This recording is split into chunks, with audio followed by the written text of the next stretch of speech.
দর্শক আসসালামু আলাইকুম। আপনারা জানেন শীর্ষ সন্ত্রাসী সুব্রত বাইন সেনাবাহিনীর হাতে গ্রেপ্তার হয়ে বর্তমানে রিমান্ডে রয়েছে। পুলিশি রিমান্ডে তিনি কি কি তথ্য দিয়েছেন সেই সম্পর্কে খোঁজখবর রাখছেন যুগান্তরের ক্রাইম রিপোর্টার ইকবাল হাসান ফরিদ।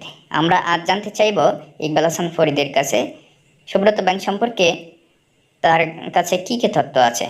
জনাব ফরিদ, সুব্রত বাইন সম্পর্কে সর্বশেষ কি তথ্য আছে আপনার কাছে, বিস্তারিত আমাদের দর্শকদের উদ্দেশ্যে বলেন। ধন্যবাদ আপনাকে।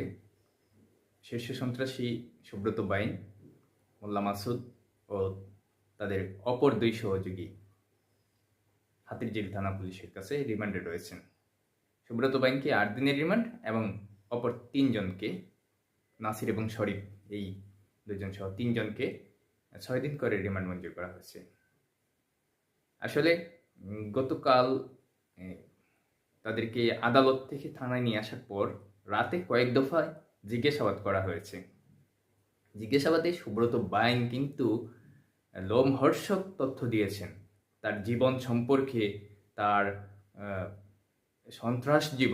ত্রাসের যে রাজত্ব ছিল সেই রাজত্ব সম্পর্কে কঠিন কঠিন তথ্য, বিস্ফোরক তথ্য দিয়েছেন।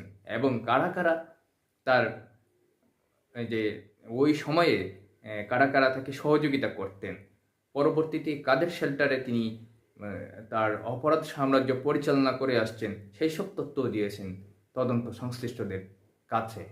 এছাড়া তিনি দীর্ঘদিন ভারতে বসে কিভাবে দেশে এই অপরাধ সাম্রাজ্য পরিচালনা করেছেন সেই তথ্য দিয়েছেন। কিভাবে ভারত থেকে ফিরে কিভাবে আয়নাঘরে বন্দী ছিলেন সেই সব তথ্য দিয়েছেন। এবং সর্বশেষ তিনি যে গ্রেপ্তার হয়েছেন, কিভাবে তিনি কুষ্টিয়ার সেই ভাড়া বাসায় আস্তানা গেড়েছিলেন সেই তথ্য দিয়েছেন। আমরা এর মধ্যে বেশ কিছু তথ্য পেয়েছি। আর অনেক কিছু আইনশৃঙ্খলা বাহিনী তারা কিন্তু তদন্তের স্বার্থে, অনেকটা রাষ্ট্রীয় স্বার্থে তারা প্রকাশ করছে না। মূলত সুব্রত বাইন ৯০-এর দশকে রাজধানীতে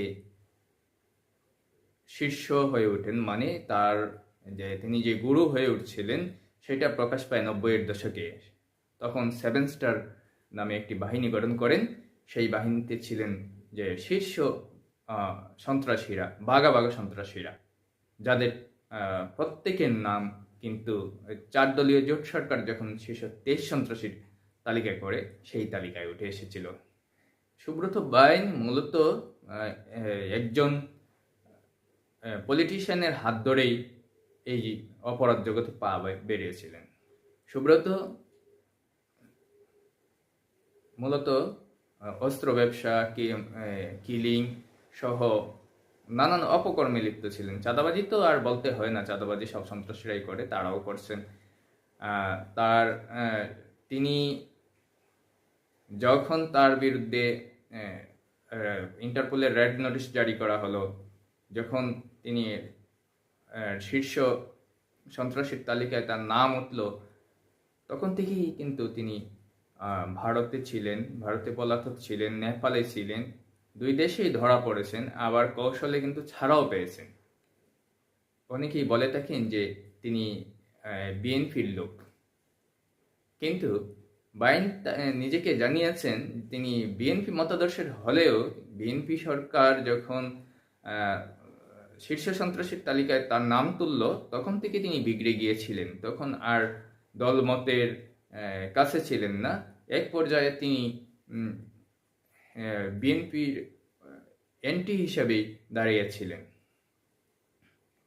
সুব্রত বাইন মূলত যখন ভারতে ছিলেন তখন ভারতে বসে বাংলাদেশের বড় বড় ব্যবসায়ীদের কাছ থেকে চাঁদা নিতেন, সেটাও জানিয়েছেন। আর চাঁদার টাকা পাঠানো হতো হুন্ডির মাধ্যমে। এছাড়া তার যে শুটার বাহিনী ছিল, তার যে গ্যাং ছিল, সেই গ্যাংয়ের অস্ত্রের যোগান পার্শ্ববর্তী একটি দেশ থেকে দেওয়া হতো বলে তিনি আইনশৃঙ্খলা বাহিনীকে জানিয়েছেন। সম্প্রতি তিনি যে কুষ্টিয়ার ওই বাসায় অবস্থান করছিলেন, মূলত এর আগে প্রায় 2.5 বছর আগে গোপনে ভারত থেকে তাকে পোস্ট ব্যাক করে বাংলাদেশের আইন শৃঙ্খলা বাহিনীর হাতে দেওয়া হয় বলে চাওয়া আছে, এবং দেওয়ার পরে তাকে গোপন বন্দিশালায় আটকে রাখা হয়। 5ই আগস্ট রাজনৈতিক পট পরিবর্তনের পর তিনি সেখান থেকে মুক্তি পান এবং পরবর্তীতে কুষ্টিয়ার একটি বাসা ভাড়া করে সেইখানে গোপন আস্তানায় অবস্থান করছিলেন। সেইখানে অবস্থান করার নেপথ্য কারণ আছে। আইন শৃঙ্খলা বাহিনীর একটি সূত্র জানিয়েছে তিনি নাকি এই যে পতিত সরকার আওয়ামী লীগের শীর্ষ নেতাদের সঙ্গে যোগসাজশ করে দেশকে অস্থিতিশীল করার পায়তারা করছিলেন। সেই কারণেই কুষ্টিয়ার বিভিন্ন বর্ডার দিয়ে অস্ত্র আনারও একটা পরিকল্পনা ছিল।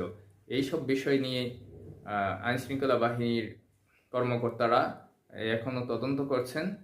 আর যে বাংলাদেশে তার গ্যাংয়ের কে কে ছিল, বর্তমানে কারা পৃষ্ঠপোষকতা করছেন, সেই সব তথ্য আইন শৃঙ্খলা বাহিনীর কাছে তিনি দিয়েছেন এবং বিস্তারিত বলেছেন। তবে তদন্তের স্বার্থে তারা এখনই এসব বিষয়ে মুখ খুলছেন।